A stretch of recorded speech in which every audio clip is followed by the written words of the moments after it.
सायरा अब इस दुनिया में नहीं रही, उसे डिस्कस करने का क्या फायदा? नहीं, मैं उसकी कोई बुराई तो नहीं कर रही, नॉर्मली सवाल पूछ रही हूँ तुमसे। सायरा बस कुछ ही दिनों के लिए हमारे घर आई थी। और ऐसा वो उसे रोज मिलने आता था? नहीं तो ऐसा तो कभी कभी आता था, वो भी थोड़ी सी देर के लिए।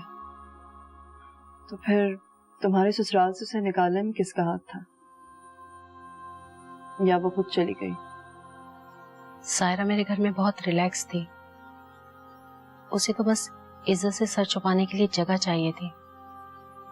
वो मुझसे हर बात शेयर करती थी। फिर वो तुम्हारे ससुराल से क्यों गई? उसे मेरे घर से निकलवाने में मेरे देवर का हाथ था। उसने मुझे सायरा और नबील के बारे में इतना बदगुमान किया कि मैं सचमुच उन दोनों पे शक करने लगी थी। इसका मतलब है सारा किया धरा तुम्हारे देवर का है? हाँ, 100%।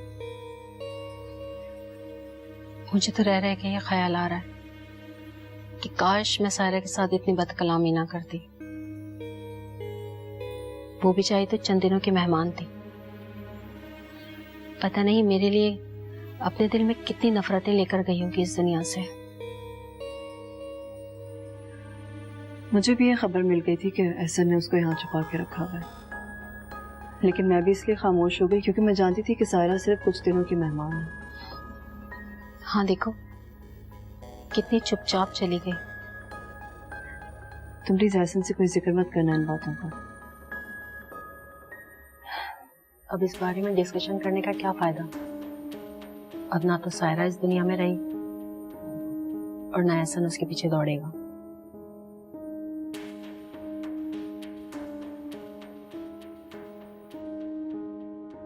सायरा, तुम कब तक इस तरह घर में बैठी रहोगी? इस तरह तो तुम अपने आप से उकता जाओगी। हम एक काम करते हैं, हम किसी अच्छे से रेस्टोरेंट जाते हैं, वहां जाके खाना खाएंगे और उसके बाद एक अच्छी सी मूवी देखेंगे। सही है? किरण, मुझे डर लगता है इस पूरी दुनिया से। इस दुनिया से नहीं, तुम सिर्फ एहसन से डरती हो। हाँ, तुम ठीक कह रही हो। मैं एहसन का सामना नहीं कर सकती। किरण, उस शख्स ने मुझे सब कुछ दिया, मोहब्बत, तहफ़्फ़ुज़, सब कुछ, और मैंने बदले में सिर्फ उन्हें मुश्किलात, परेशानियों के अलावा कुछ नहीं दिया। ऐसी बात नहीं है, तुम बिला वजह सारे इल्जामात अपने आप को दे रही हो। तुम्हारे साथ जो कुछ भी हुआ, अगर तुम्हारी जगह कोई और होता तो वो भी यही कुछ करता। मैं बताए बगैर एहसन की जिंदगी से तो निकल आई। इससे पहले भी एक बार ऐसा हो चुका है। और एहसन मुझे पागलों की तरह ढूंढते फिरते थे। मैं तुम्हें उस वक्त भी मना कर रही थी कि ऐसा कुछ मत करो, लेकिन तब भी तुम्हारे दिमाग पर यही भूत सवार था कि एहसन की लाइफ डिस्टर्ब हो रही है। किरण, तुम नहीं जानती